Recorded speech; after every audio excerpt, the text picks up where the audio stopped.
सगळ्यांचा आधार बनून थकलास ना,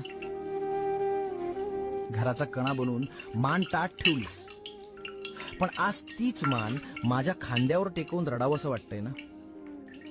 जगाला तुझा राग दिसतो, पण मला तुझा थकवा दिसतो. तू कधीच कोणासमोर हात पसरले नाहीस. स्वतःच्या इच्छा मारून तू दुसऱ्यांची स्वप्न पूर्ण केलीस.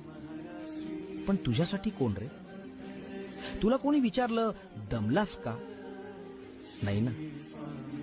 तुझ्या या दगडासारख्या दिसणाऱ्या शरीराच्या आत एक लहान मूल दडलंय, जे खूप एकटंय. आज तो मुखवटा काढून टाक. खंबीर माणसालाही रडण्याचा अधिकार आहे.